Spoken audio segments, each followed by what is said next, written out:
Howdy, y'all. Here's Mike down at Mike's Golf Shop, where we buy golf. Hey, this past weekend, we had something pretty cool happen in the world of golf, and that is we had an amateur,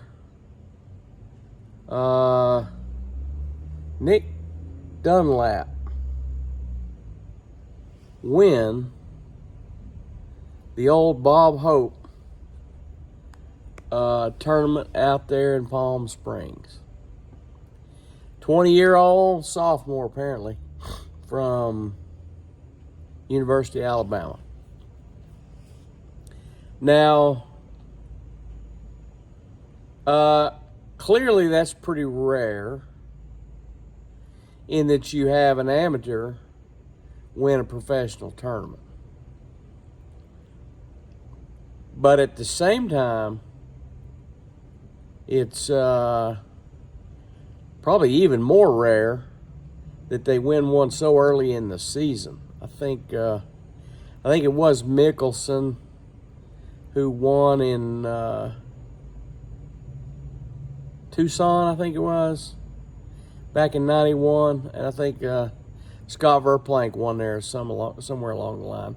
But interestingly, all three of these players who won PGA Tour golf tournaments as an amateur had also won the U.S. Amateur. And that tells you a lot. When you win the U.S. Amateur, okay, for all you amateur golfers out there, if you win the U.S. Amateur, you are a serious duty player. And more than likely, as soon as you win the U.S. Amateur, you can turn pro and make millions of dollars playing golf. As a matter of fact, if you look at all the U.S. Amateur champions over the last 50 years, most all of them went on to have pretty good careers as PGA Tour player. So it's not so surprising that Nick Dunlap won that golf tournament, because of the fact that he had already proven himself as a U.S. Amateur champion. So, in all reality, this dude was good enough to be a pro golfer the day after he won the U.S. Amateur, and he could have started applying for sponsors exemptions to get in the tournaments. He could have turned pro and could have made money and could have probably stayed out there forever. It's interesting the various exemptions and things that he has to now juggle.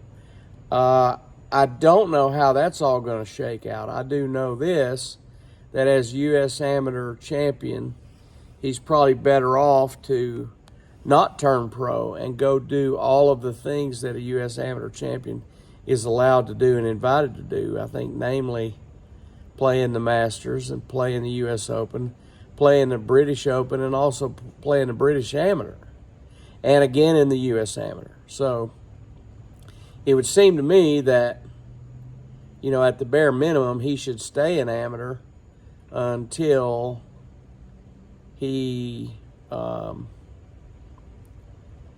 completes his next U.S. Amateur. That would be my guess. And, of course, if he doesn't win, then turn pro the next day, and here we go. I would be interested to know, let me know in the comments if you know the answer to this question. How does the NIL money figure into the game of an amateur golfer's amateur status? I would be willing to bet that he's not capable or not able to maintain amateur status if he takes a bunch of NIL money. I don't know how that works for golfers in the NIL thing in college. Be interesting to know if some of you guys know. Post that in the comments. Anyway, bottom line is, the dude's already won the U.S. Amateur. He's a U.S. Amateur champion. He's a heck of a great golfer and is going to have a great career as a pro. So that's not surprising at all that he won this golf tournament out here.